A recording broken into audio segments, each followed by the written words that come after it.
የታወቀ ጠንቋይ ልጅ ነበርኩ። ጥንቆላ ኃይል የለውም። ኃይሉ ያለው በአላህ እጅ ነው። ይህ የቀልብ ዶክተር ድምፅ ነው። አልሐምዱሊላህ። ታካሚዎቻችን የሚድኑ በእኛ ኃይል እንዳይመስሎት በአላህ ኃይል ብቻና ብቻ ነው።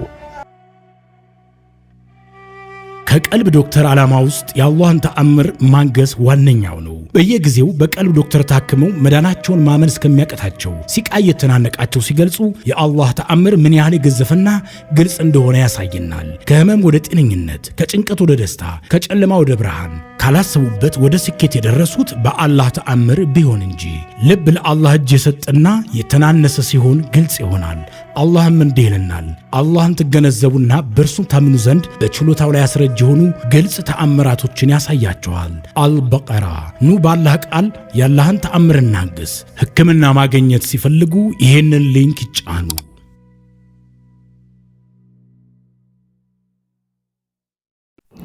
አሰላሙ አለይኩም ወረሕመቱላሂ ወበረካቱሁ። ውድና የተከበሯችሁ የቀልብ ዶክተር ቤተሰቦቻችን እንደምከረማችሁ፣ በያላችሁበት የአላህ እዝነት ረሕመት ጥበቃው አይላችሁ እያልኩኝ ይህ ዘወትር ቅዳሜና እሁድ ወደ እናንተ ይዘንላችሁ የምንቀርበው በቀልብ ዶክተር ኡስታዞች ሰበብ ታክሞ የዳኑ የእህት ወንድሞቻችንን እውነተኛ አሳዛኝ ልብ አንጠልጣይ ታሪካቸውን ነውና ለዛሬም እጅግ የሚያሳዝን የታወቀ ጠንቋይ ልጅ ነበርኩ። ጥንቆላ ኃይል የለውም። ኃይሉ ያለው በአላህ እጅ ነው። ከሳዑዲ አረቢያ ክፍል 1። የልጅነት ትዝታዬ እንደ ሌሎች ልጆች በጨዋታና በሳቅ የተሞላ አይደለም። ይልቁንም በሚያፍን የዕጣን ሽታና በጨለማ ክፍሎች በሚሰነፍጥ የጠነባይ ስጋ ሽታ እንዲሁም እባቦች ክምር አይነት ድባብ የተሞላ ነበር። በቤታችን ውስጥ ሁሌም እንግዳ የሆኑ ስሜት አለ። በቃ አንዳች ነገር የሚከታተል የሚመስል። አባቴ ሁሌ ባዕድ የሆኑ ነገሮችን እያደረገ ምክንያቱም ቤታችንን ከክፉ ዓይን እየጠበቅኩ ነው የሚል አይነት ነው። ነገር ግን ያ ጥበቃ ሁሌ ከህፃነት አንስቶ ለነፍሴ የሚከብድ ነበር። ገና የ7 ዓመት ልጅ ሳለው አባቴ በአንገቴ ላይ ጥቁር ክር የታሰረበት ትንሽዬ ቆዳ ከረጢት አሰረልኝ። ይህ ካንቺ ጋር ካለ ማንም አይነካሽም አለኝ። ግን እኔ የፈራሁት ከውጭ የሚመጣውን ሳይሆን በቤታችን ግድግዳዎች ውስጥ የሚንቀሳቀሰውን ድቅድቅ ጨለማ ነበር። ዕጣኑ ሲጨስ አባቴ በማልረዳው ቋንቋ ሲያንጎራጉር ሁሌም ልቤ በፍርሃት ትደነግጣለች። ያኔ ነበር ነገሮችን መለየት የጀመርኩት። ሌሎች ልጆች አባዬ ብለው ሲጠሩ የሚሰማቸው የደህንነት ስሜት ለእኔ የለም። እኔ የማየው አባቴን ሳይሆን እርሱ የፈጠረውን አስፈሪ ጥላ ነበር። አበባ በጨለማ ውስጥ እንዴት እንደምትበቅል አላውቅም ነበር። ግን ያን ቀን ነፍሴ በአባቴ ላይ ማመጽ ጀመረች። አባቴ ብዙ ነገሮችን በእኛ ላይ ምስጢር ያደርጋል። አንዴ እንደውም የሰፈር ሕፃናት አባትሽ የሚያስቸግር ልጅ ካለ በማታ መጥቶ ገድሎ ይወስዳል ሲሉኝ እጅግ ፈርቼ አምኛቸውም ነበር። ከዚህ ጋር በተያያዘ ጥርጣሬን ይበልጥ እያጎለበተው በቤታችን መጨረሻ ላይ ያለችው አንዲት ክፍል ሁልጊዜም የተቆለፈች አለች። አባቴ የጸሎት ክፍሌ ናት ይላታል። ነገር ግን እዚያ ውስጥ የሚሰማው ድምፅ እንደ ጸሎት ሳይሆን እንደ ሽኩክታና እንደ ጩኸት ድብልቅ ነው። ብቻውን አይመስልም። መስኮት የሌላት ክፍል ናት፣ ግን ብዙ ሰዎች ጋር የሚያወራ ነው የሚመስለው። አንድ ቀን ማታ ሁሉም ተኝቶ ሳለ ያቺ ክፍል በር በትንሹ ተከፍቶ አየኋት። ከበሩ ክፍተት ውስጥ የሚወጣው ቀይ ብርሃን ቤቱን ሁሉ የዋጠው ይመስላል። ልቤ በፍርሃት ብትመታም የእውቀቱ ጉጉት አሸነፈኝ። ውስጥ ምን እየተከናወነ እንዳለ ማወቅ ፈለግኩ። ቀስ ብዬ ተጠጋው። ክፍሉ ውስጥ ያለው ጠረን ከመደበኛው ዕጣን የተለየ የሚመርና የሚከብድ ነበር። ዘወር አለብኝ። አባቴ በመሬት ላይ ተቀምጦ በዙሪያው እንግዳ የሆኑ ምልክቶች ተስለዋል። ጥበቃ፣ ጤንቃ፣ ጢቃ፣ ጥበቃ እያለ ደጋግሞ ይናገራል። ነገር ግን ፊቱ ላይ የሚታየው ሰላም ሳይሆን ከአቅም በላይ በሆነ ኃይል የመታፈን ስሜት ነበር። በዚያች ቅጽበት ነበር የተረዳሁት አባቴ የሚጠራቸው ኃይሎች እኛን የሚጠብቁ ሳይሆኑ እኛን የራሳቸው ባሪያ ለማድረግ የሚፈልጉ መሆናቸውን። እንደምንም ብዬ ኮቴ ሳይሰማ ወደ መኝታዬ ስመለስ አንገቴ ላይ ያለው ሂርዝ ኪታብ እንደ እሳት ሲያቃጥለኝ ተሰማኝ። ያኔ ነው ለመጀመሪያ ጊዜ ይህ እስልምና አይደለም፣ ይህ የአላህ መንገድ አይደለም ብዬ በልቤ ያሰብኩት። በዛ እድሜ እንዴት እንዲህ ልታስቢ ትችያለሽ ልትሉኝ ትችላላችሁ። የኛ ጎረቤቶች አባትየው በጣም አላህን ፈሪ ነበሩ።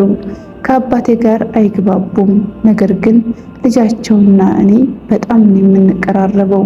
እናም በሱ እድሜ ስለ ጥንቁልና፣ ስለ ኢስላም፣ ስለ ሰላት ጠንቅቃ አውቃ የምታሳውቅ ምላጭ ልጅ ነበረች።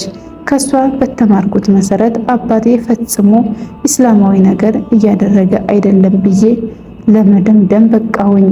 ወደ ታሪኬ ልመልሳችሁና ቤታችን ከውጭ ሲታይ እንደ ማንኛውም ጎረቤት ቤት ነው። ግድግዳው በኖራ የተለሰነ እንደ ባህላችን፣ ጣራው የቆርቆሮ፣ በበሩም ዙሪያ ጥቂት አበቦች ለማደግ የሚታገሉበት ግቢ። ነገር ግን ደጃፉን አልፎ ለገባ ሰው አየሩ ይለወጣል። የሌላው ቤት ስትገቡ አፈር አፈር፣ ዕጣን ዕጣን፣ ወጥ ወጥ ሊሸታችሁ ይችላል። የኛ ቤት ግን ውስጥ ያለው አየር ሁልጊዜም እንደ እርጥብ ጨርቅ አፍ ላይ አድርጎ ለመተንፈስ እንደሚከብድ ሁሉ ይከብዳል። የሳቅ ድምፅ ቢሰማ እንኳን ያሳቅ እስከ ልብ አይዘልቅም። ካናቱ ነው። በቤተሰቦችና በእኔ መካከል የማይታይ ግን ደግሞ የማይታለፍ ወፍራም ግድግዳ መኖሩን ማስተዋል የጀመርኩት በዚህ ምዕራፍ ነው። አባቴ በቤቱ መሃል ሲቀመጥ እናቴና ወንድሞቼ በዙሪያው እንደ ጥላ ያንዣብባሉ። እርሱ የሚናገረው ሁሉ እንደ ሕግ፣ የሚያዘው ሁሉ እንደ ቃል ኪዳን ይቆጠራል። ዛሬ ማታ ማንም ከክፍሉ እንዳይወጣ ሲል ሁሉም በዝምታ ይታዘዛሉ። እኔ ግን በዓይኖቻቸው ውስጥ የማየው ፍቅር ሳይሆን ስር የሰደደ ፍርሃት ነው። እናቴን ሳያት ነፍሷ የራሷ የሆነች አይመስለኝም። ዓይኖቿ ባዶ ናቸው።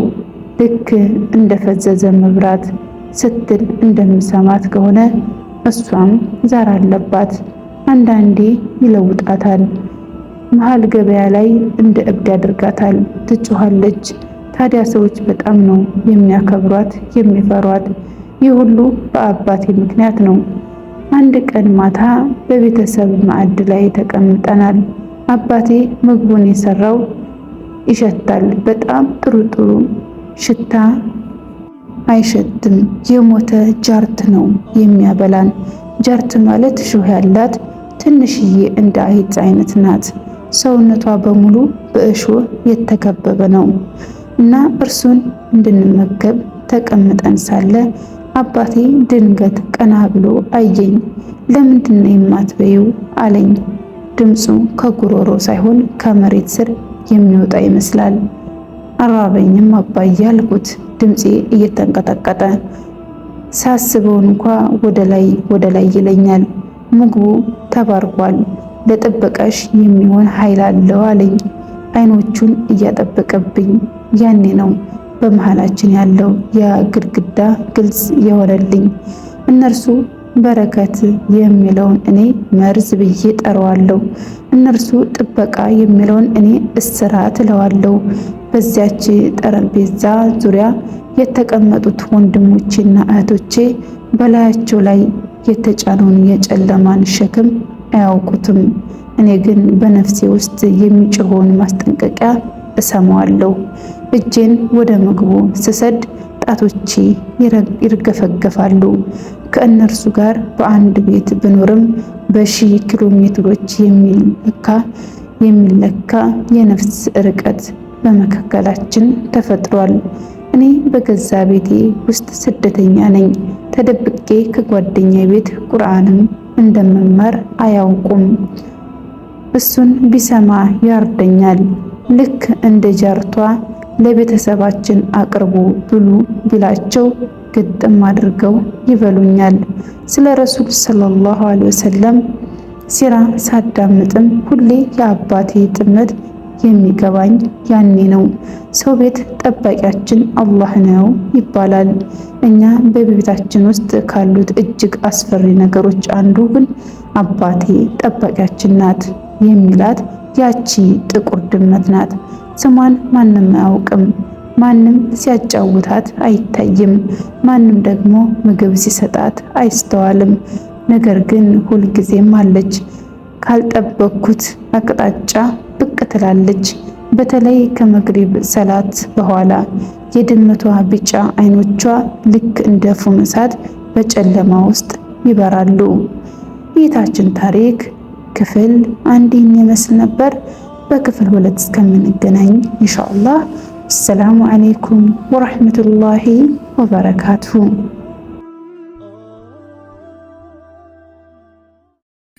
እንኳን ወደ ትክክለኛው የአፍያ መንደር በሰላም መጡ። የቀልብ ዶክተር በሲህር በጅን በአይንናስ እንዲሁም የስነ ልቦና ጫና የደረሰባቸው የሰው ዘር ፍጥረታት በሙሉ ታክሞ የሚድኑበት ነው። ሕክምናው በቁርአን፣ ሕክምናው በአስካሮች፣ ሕክምናው በዱዓዎች በሰደቃ የሚካሄድ ሲሆን ነቢያዊ ሱናን በተመረኮዙ እጅግ ጥበብና እውቀትን ባካበቱ የሩቃ ዶክተሮች ይታከማሉ። እወቁ፣ ሕክምናው ሸሪዓዊ ብቻ ነው። አያምልጦት፣ እድሉን ይጠቀሙ። ባሉበት ሆነው ራስዎን ያክሙ። ሕክምና ማግኘት ሲፈልጉ ተከታዩን ሊንክ ይጫኑ።